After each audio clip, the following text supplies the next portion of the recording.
Before anything else, I would like to introduce myself. My name is Joanna Paula de la Cruz, your master wholesaler and speaker for today. Ano nga ba ang pag-uusapan natin ngayon? Okay, we will talk about the healthy money. Ayan. So, sabi nga, the human body has the innate capacity to heal itself. So, ibig sabihin, yung katawan mismo natin, kayang magpagaling. Okay. Now, bakit nga ba tayo nagkakasakit? Ito ang mga major na sakit na the usual na nagkakaroon ng tao. Number 1, stress. Number 2, toxin sa katawan natin. Number 3, poor nutrition. Number 4, lack of sleep. Yan, yung mga mahirap matulog. Number 5, infection sa katawan. So now, pakita ko din po sa inyo kung ano bang major cause of death. Bakit ba namamatay ang tao? Okay, namamatay po ang tao, it's not about the old age. So alam naman natin na hindi sa pagtanda kung bakit namamatay ang tao. Namamatay agad ang tao, it's because of the disease. Ngayon, pakita ko po sa inyo kung ano ang mga major na sakit na bakit namamatay ang tao. Number 1, atake sa puso, heart disease. Okay? Number 2, cancer. Number 3, diabetes. And number 4, insomnia. And alam natin, lalo na dito sa bansa natin, no, itong cardiovascular disease, ang number 1 kung bakit maraming namamatay. Ayon sa study, 1/3 ng lahat ng namamatay globally ay dahil sa atake sa puso. And dito sa Pilipinas, number 1 po ito. Okay, wala po itong pinipiling edad. Basta pag inatake tayo, wala na tayong magagawa. Okay?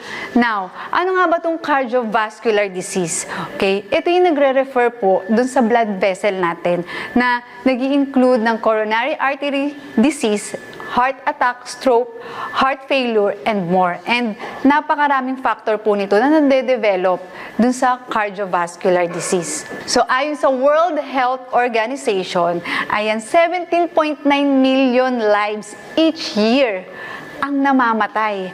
Imagine, ganun kadami. And sigurado ako, ikaw na nanonood, ayaw mong magkaroon ng cardiovascular disease. Bakit ba tayo nagkakaroon nito?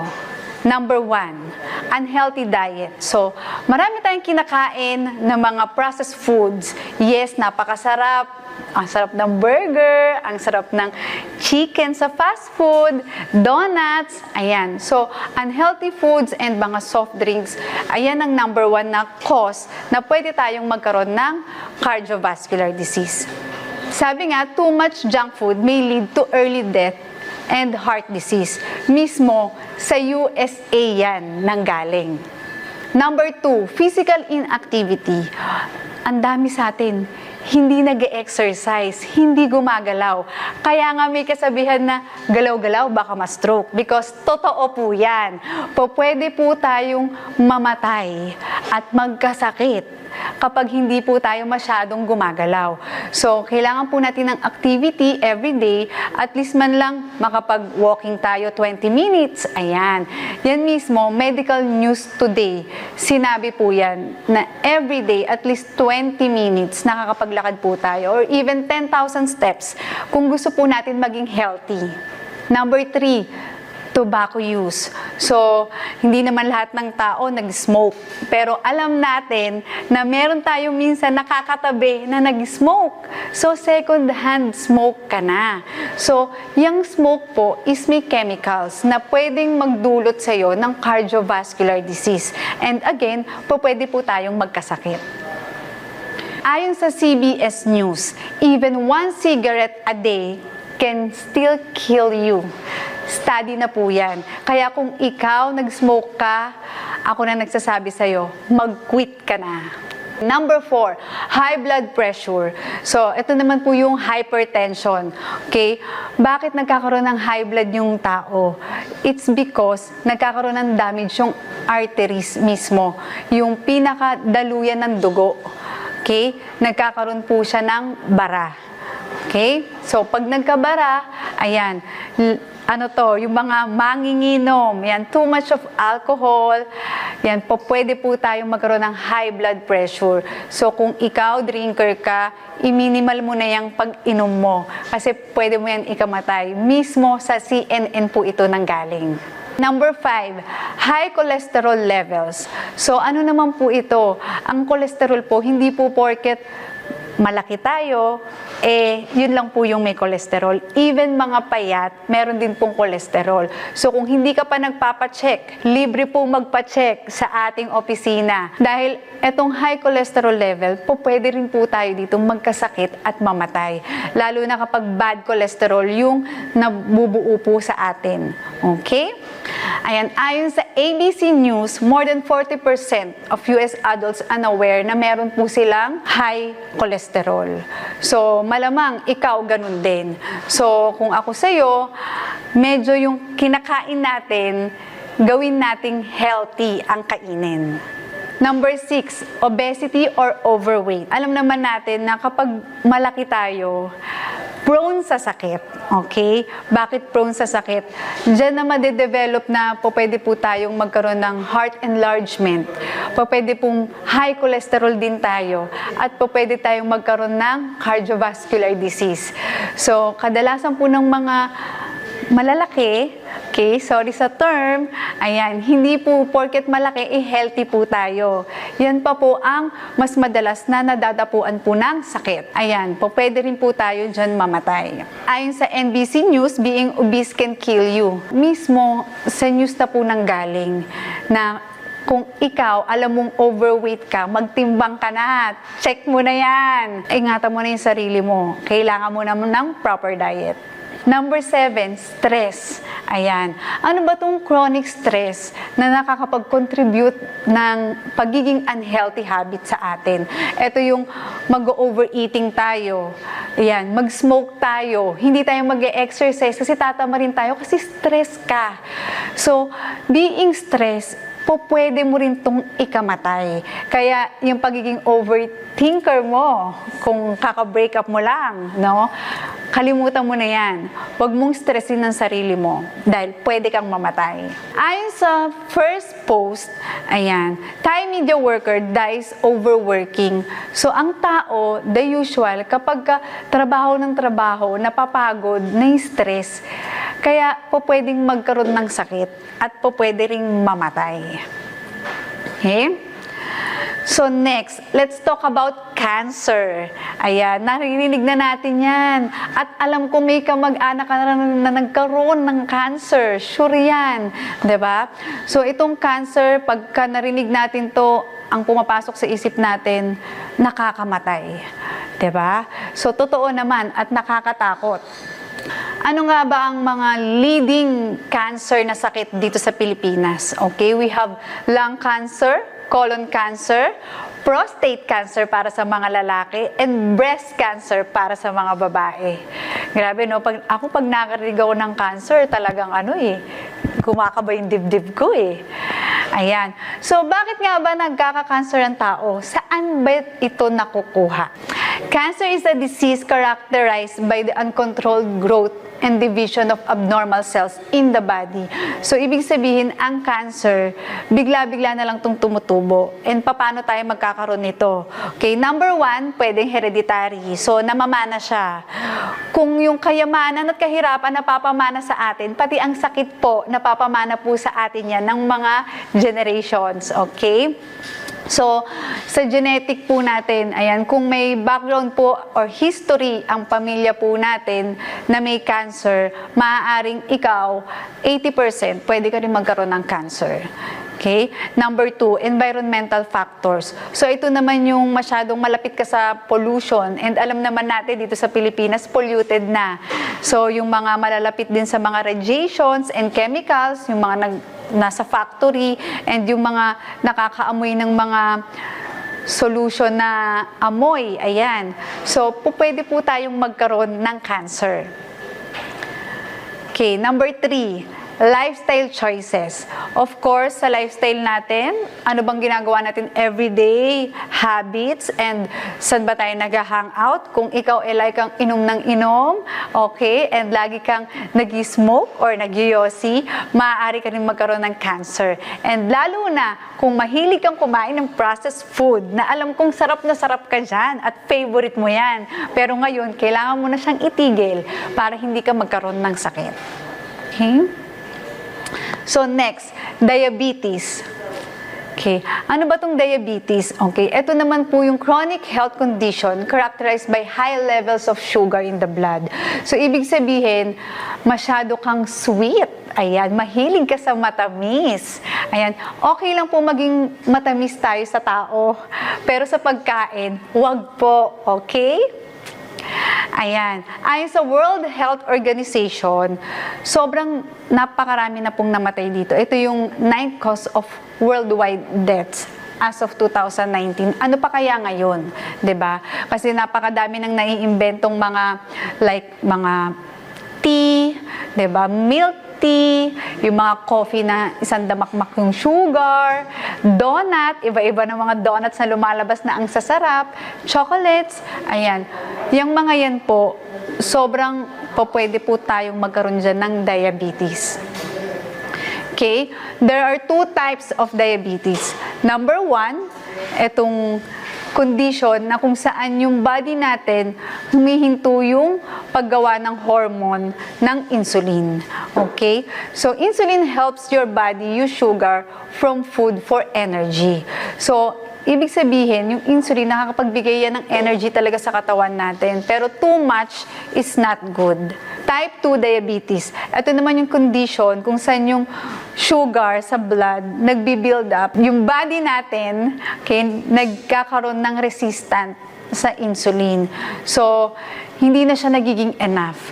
So, dahil dyan, mahihirapan na yung sugar pumunta sa cell natin. So, napupunta yun sa dugo, at yun na, dun ka na magkakaroon ng diabetes.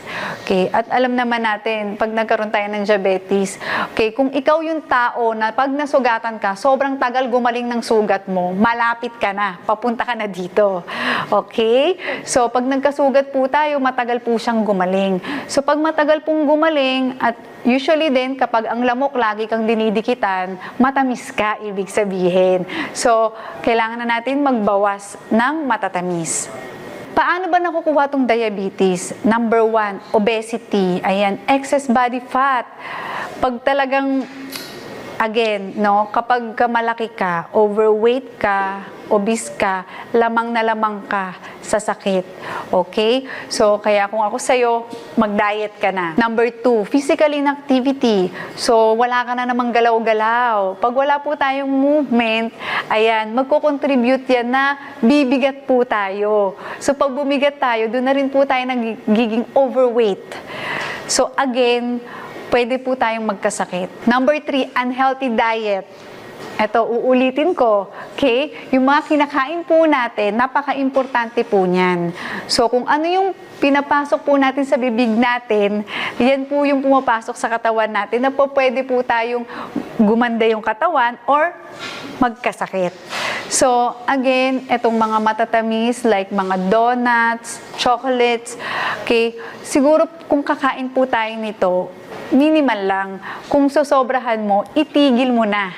Ayan, palitan mo na lang ng fruits and vegetables. Okay? So, kapag unhealthy kasi yung kinakain po natin, talagang magkakasakit po tayo. Number 4, genetics. So, again, kalkalin mo yung history ng pamilya mo kung merong namatay or nagkasakit na through diabetes, malamang pwede kang sumunod. Okay? And para makaiwas nito, meron akong mamayang sorpresa sa inyo. Insomnia. Okay? Hindi ka ba makatulog kasi broken-hearted ka? Hindi ka ba makatulog kasi napakadami mong bayarin? Patay ka. Okay? Pwede kang magkasakit. Okay? So, ang insomnia, ito po yung sleeping disorder. So, hindi ka makatulog sa gabi. Hirap na hirap ka dahil sa dami mong iniisip, no? Ang dami mong problema, may kaaway ka pa. Hindi ka makatulog. Okay? Lack of sleep may lead you to death.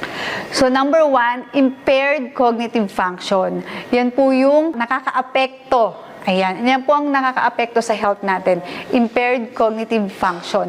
So pag wala po tayong magandang tulog, hindi po tayo nakapag-concentrate, hindi tayo nakaka-focus, wala rin tayong attention, and pati yung decision making natin naaapektuhan. So pati mga problem solving, wala, hindi mo mapapagdesisyonan ng maayos kapag kulang ka sa tulog. Okay, number 2, mental health concern. Ayan, ang chronic insomnia, pwede kang maapektuhan sa mental health mo. So alam naman natin, lalo na nitong mga panahon na to, napakadami nagkaroon ng mental health issues. So etong mental health issue na to, pwede rin itong mag-lead sa kamatayan. Weakened immune system. Pag kulang po tayo sa tulog, mabilis po tayong madadapuan ng sakit. Okay, bakit? Yung immune system po natin, sobrang mababa. Pag mababang immune system, yan, konting may makatabi ka lang na umubo or humatching, pwede ka nang mahawaan. Number 4, cardiovascular problems. Kapag po kulang tayo sa tulog, pwede po tayo magkaroon ng sakit sa puso. Diyan po kasi magkakaroon ng high blood pressure.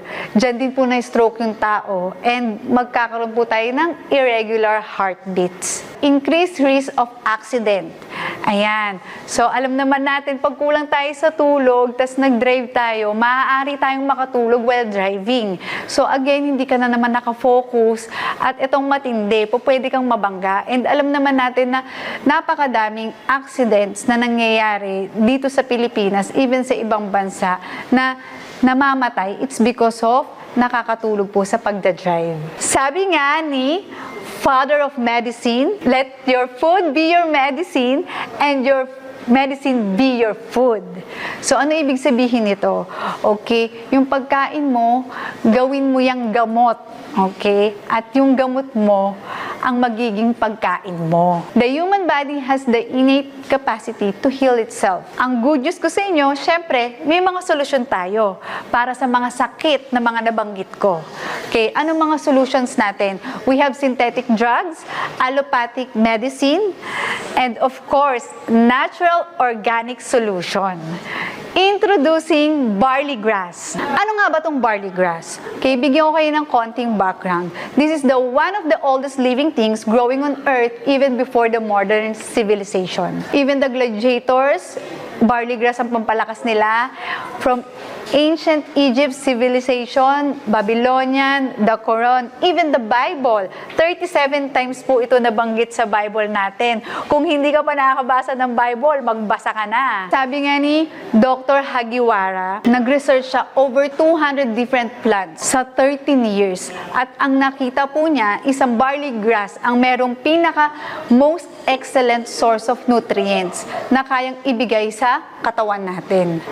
Bigyan ko po kayo ng fast fact. Barley grass is the only vegetation on earth that can supply nutritional support from birth to old age. So it means to say, bata hanggang matanda, pwedeng-pwede at nakakatulong ito, barley grass, sa atin. Meron tayong 68 micronutrients found sa barley grass mismo. So, as you can see sa screen, we have 17 minerals, 16 vitamins, 17 enzymes, and 18 amino acids. Ganyang kaganda ang ating JC Organic Barley. Bakit ba mahusay ang JC Organic Barley? Okay, ano ba yung dahilan? At paano nakukuha ito? Okay? Bakit nagkaka-atake sa puso? Okay, it's because of cholesterol. Ayan, napakasarap ng bulalo, ng lechon, ng steak.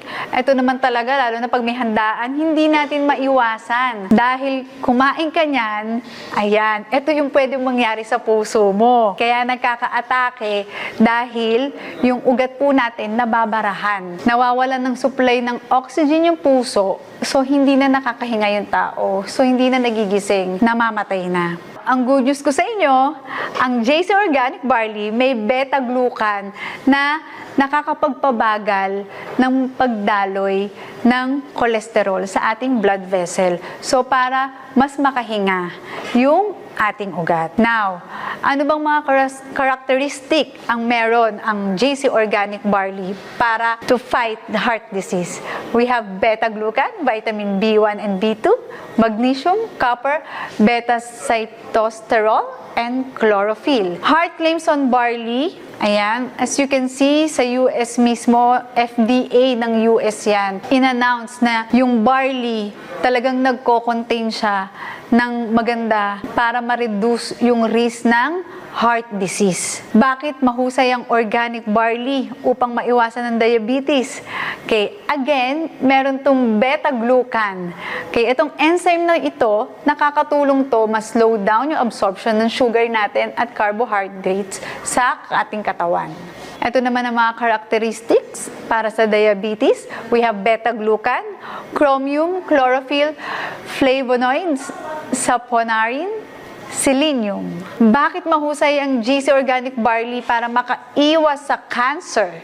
Okay, nakakatulong ang JC Organic Barley sa katawan natin para malabanan ng cancer kasi meron tong mataas na antioxidant properties. Mataas po ang ORAC value na meron ang ating barley. Kung kukumpara po natin yan sa ibang gulay, sobrang layo po. Ito po yung mga karakteristik ng organic barley to fight cancer. We have antioxidant property, vitamin A, vitamin E, flavonoids, superoxide dismutase. Ito yung mga gulay na rich in antioxidants and fruits. Ayan, we have grapes, spinach, kale, raisins, prunes, and barley grass. As you can see, 25,500 per 100 grams ang meron ng JC Organic Barley. So, guys, hindi ko na kayo pahihirapan. Kinumpute ko na yan.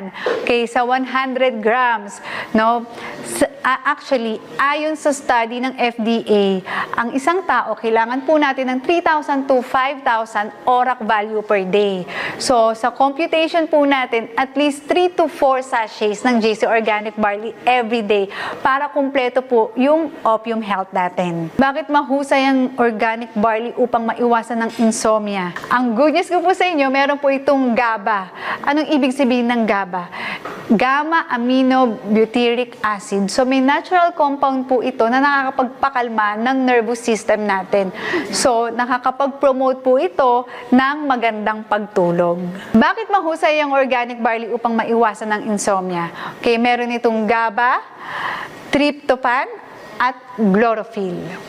Ito pa yung mga other conditions na nakakapag-respond, no? Ang barley. We have heart disease, cancer, prostate cancer, diabetes, etc. So, hanapin mo dyan. Baka may sakit ka dyan. Kaya, ikaw na nanonood, sure ako, kailangan mo na itong inumin. Ngayon na. Pa yung mga ibang benefits ng JC Organic Barley natin. At bakit ito nakakatulong sa pagpapabata at pagpapaganda ng itsura. Ang good news ko sa inyo, meron itong superoxide dismutase. So, ano nga ba ito? Ito yung enzymes na natural na nasa katawan natin na nagdi-decrease na tumanda ang itsura natin. So, ano nga ba ang nagagawa ng JC Organic Barley sa ating katawan? So guys, panoorin nyo to, may hinanda ako sa inyo. Okay? Ayan. As you can see, may 3 baso dyan. It represents our body. So alam naman natin, 70% ng katawan natin ay tubig. So we have A, B, and C na baso. Okay. Once na gumising tayo, 'di ba? Wala pa tayong kinakain. So, ayan. Okay? May energy tayo pero hindi ganun kalakas. Actually, medyo mahina talaga yung energy natin pag wala tayong kinain. Dito naman sa B na baso, ipapakita natin dyan na kumain na tayo. So, ayan, sabihin natin kumain tayo ng gulay. Kahit gulay pa yung kinain natin, ayan, kaya yung kulay green, may chlorophyll. So, kahit papano, magkakaroon tayo ng energy. So, haluin natin para ma-absorb ng katawan. Tignan po natin ang bulb. Okay? So, ayan, makikita natin na na-energize ang katawan natin. Okay? So, mas maliwanag yung ilaw kumpara sa kaninang walang kinain. So, ngayon, subukan naman natin. gamitin ang JC Organic Barley. Sabihin na natin na uminom tayo ng isang sachet. So, para alam po ninyo, ang isang sachet ng JC Organic Barley, katumbas po niyan ay isang plato ng gulay. So, again, ayan, haluin natin para ma-absorb ng katawan. So, ayan, hinalo-halo na natin ang JC Organic Barley. So, guys, pag itong JC Organic Barley ay ininom natin, ito ang mangyayari. Boom! Diba? Sobrang liwanag. Ibig sabihin, grabe yung kayang energy na ibigay sa atin nitong JC Organic Barley. So, again, papakita ko ulit ha. So, ito. Okay? Wala pang kain. Okay? Kumain ng gulay. At boom! Uminom ng JC Organic Barley. Ikaw na nakakakita. Alam mo na kung ano mas makakapagpa-energize sa'yo. Walang iba kundi ang JC Organic Barley. And guys, ang JC Organic Barley, ito lang ang kumpanya na kung saan na-feature tayo sa Reader's Digest. At hindi lang yon, we are the only company na nasa loob ng PPD.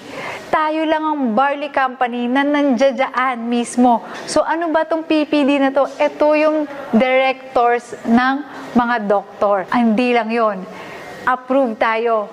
FDA.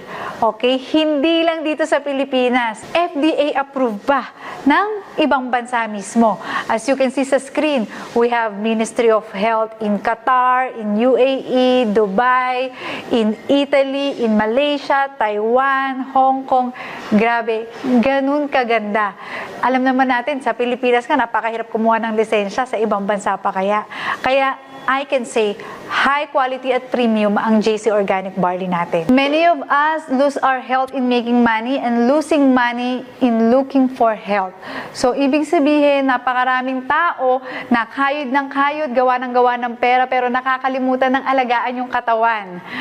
Okay? So, ngayon, pagdating ng panahon, ma-hospital, ang taas ng bill, ang daming gamot, dun nauubos yung pera. Kaya ngayon pa lang, simulan mo nang maging healthy.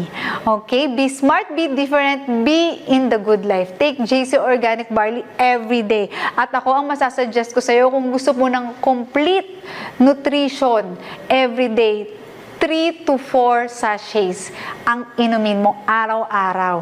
Sure yan, 100% hindi ka madadapuan ng sakit. Para naman mapatunayan ko sa inyo, hindi man gamot ang JC Organic Barley, pero sobrang miracle product. Okay? Eto, may ihinanda ako sa inyong may magte-testimonial na hindi basta-bastang tao.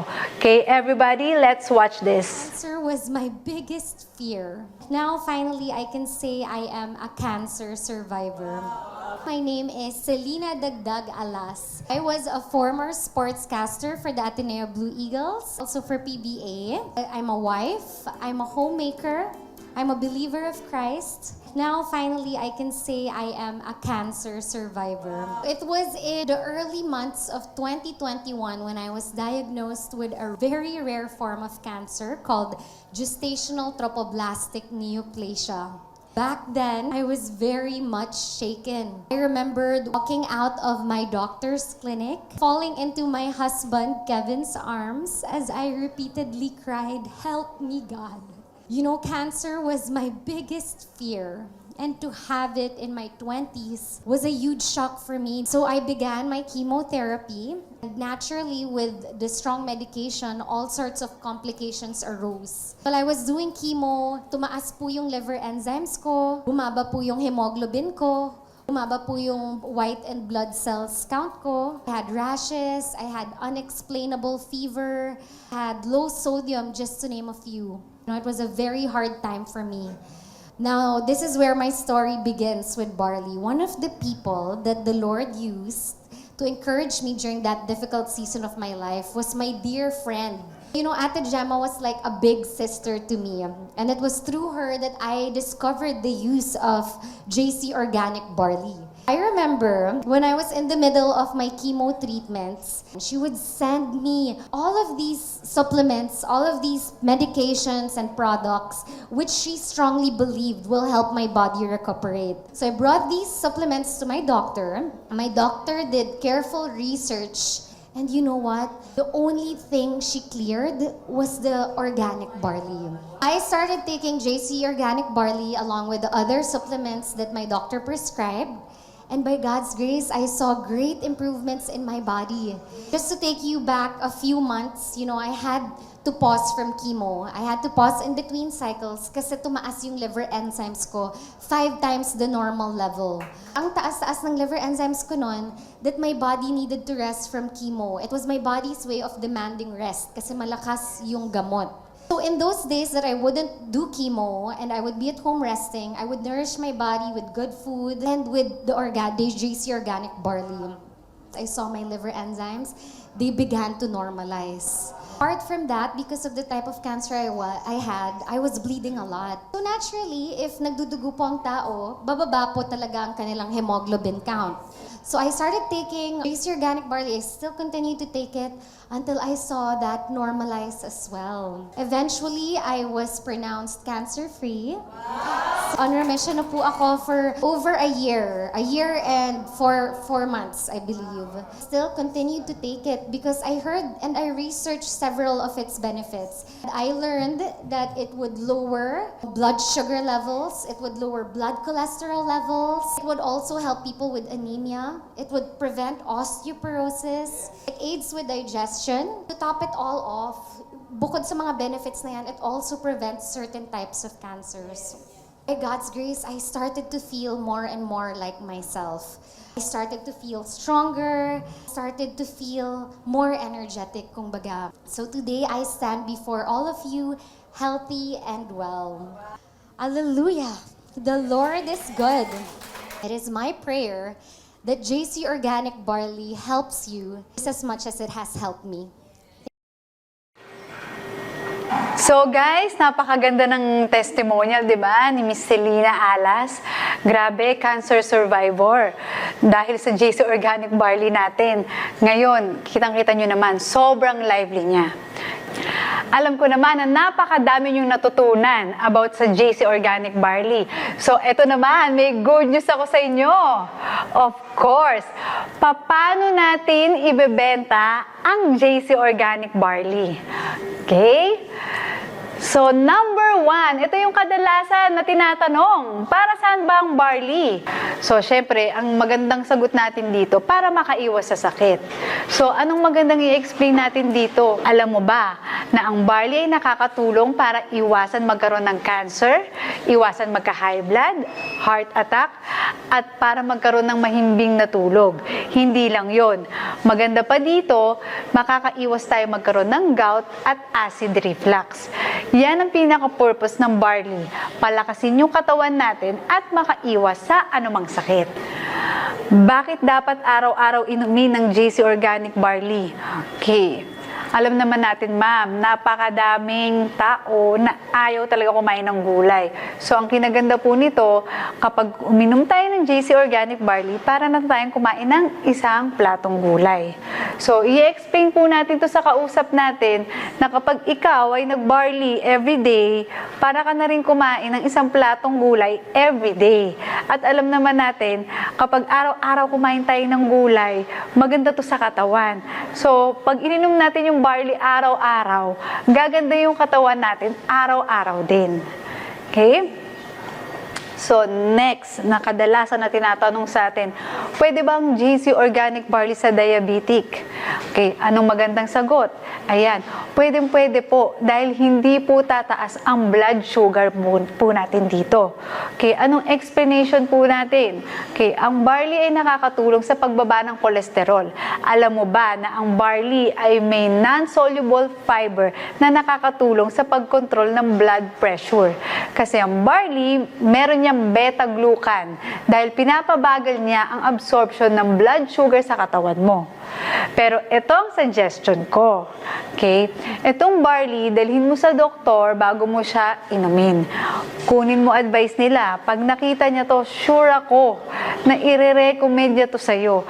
Lalo na itong barley, listed yan sa PPD, kung saan drug directory ito ng mga doctors. Bakit matamis ang JC Organic Barley?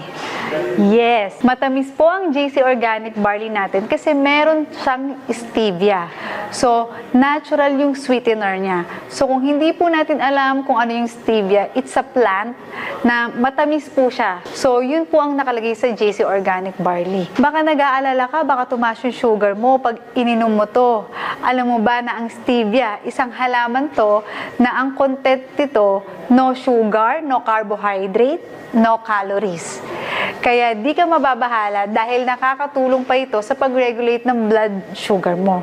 Lalo na mainam ito sa mga may diabetes. Ano ba ang pinagkaiba ng JC Organic Barley sa ibang barley brand? Ito ang pinaka-pure at organic na barley na meron sa market today.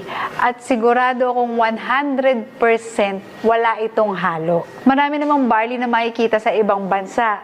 May ibang galing sa China, Australia, pero pag ako tatanungin mo, ang pinakamagandang quality na makikita mo galing sa New Zealand, kung saan pinaka-fertile ang soil and unpolluted ang farm nito. If I may suggest, kung ipapasok mo sa katawan mo, dapat dun ka sa safe ka, yung walang halong lupa.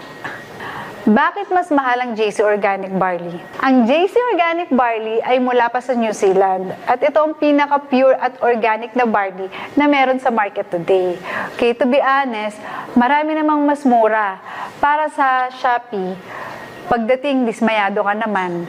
Lalo na sa iinumin mo, pinapasok mo yan sa katawan mo. Pero sa JC Organic Barley, sigurado kang safe ito dahil maraming approving bodies. Okay, tulad ng FDA approved, halal certified, assure quality, organic certification from New Zealand, etc. Na talagang alam natin na organic to, pure, safe ang barley na meron ng JC. Nakakatulong ba ang JC Organic Barley sa cancer? Yes! Nakakatulong yan. Kaya makikita mo, maraming cancer patients pinapayagan ng mga physicians na mag-take ng barley. Okay, so paano natin to i-explain? Pag ikaw ay iinom ng barley everyday, maiiwasan magkaroon ng tumor or cancer. Ganito kasi yan, ma'am. Okay? Pag ang tao may cancer, ibig sabihin, acidic ang katawan. Since ang barley natin ay may mataas na alkaline, nakakatulong ito makatanggal ng toxin sa ating katawan. Kaya nga nangyayari, naiiwasan ang katawan mo na magka-cancer dahil nalalabanan niya ang toxin sa katawan mo. Pero ito ang suggestion ko sa iyo. Itong barley, dalhin mo sa doktor mo bago mo siya inumin. Kunin mo yung advice nila. Pag nakita niya to, sure ako, ire-recommend niya ito. Lalo na itong barley natin listed kay PPD kung saan drug directory ito ng mga doktor. Paano mo nasabing organic barley ang JC? Ang government ng New Zealand ang nag-certify na organic ang JC Organic Barley. Okay, napakahirap kumuha ng certification na yan dahil sa strict ang government ng New Zealand to certify ang barley plantation. Dahil kailangan 30 years hindi nahaluan ng kahit anong fertilizer ang tanim para ma-certify ito na organic. At ang JC Organic Barley ang merong natatanging certification ng Assure Quality ng New Zealand. Nakakapayat ba ang JC Organic Barley? Yes, malakas makapayat ang JC Organic Barley kaya ang daming umiinom dahil talaga namang nakakapag-lose ng weight. Kaya nakakapayat to dahil nakakapagbigay ito ng feeling of fullness at hindi ka nagugutom. Kaya busog ka na dahil para kang kumain ng isang platong gulay.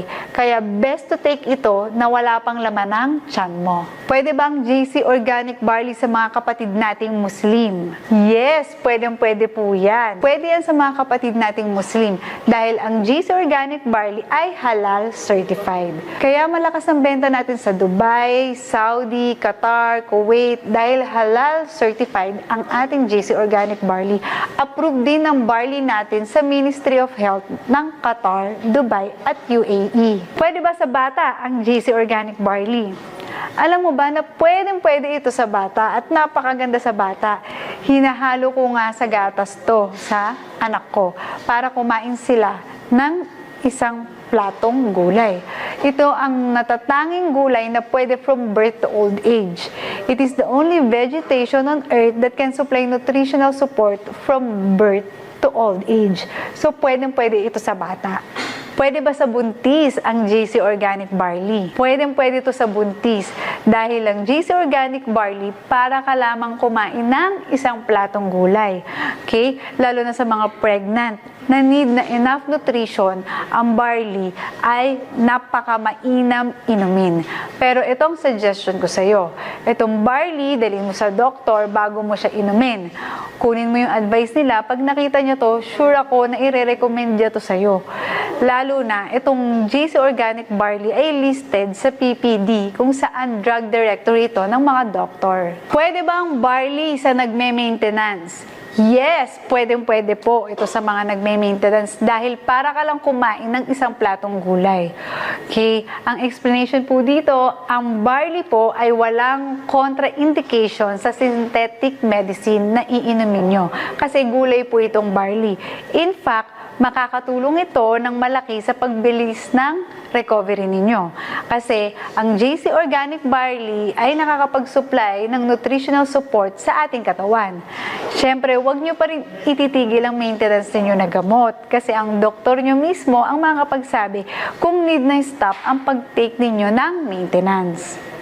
Alam ko, sobrang dami po nating natutunan, no? Ngayong araw. And ito lang ang mapapayo ko. Okay? Be healthy, be wealthy, and of course, lahat po ng mga narinig ninyo, okay, i-apply po natin. At of course, bago po tayo magbenta, tayo mismo, gamitin natin, inumin natin ang GC Organic Barley.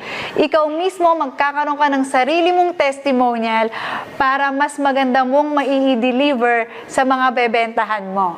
Okay guys, again, my name is Joanna Paula de la Cruz. Okay, welcome to The Good Life.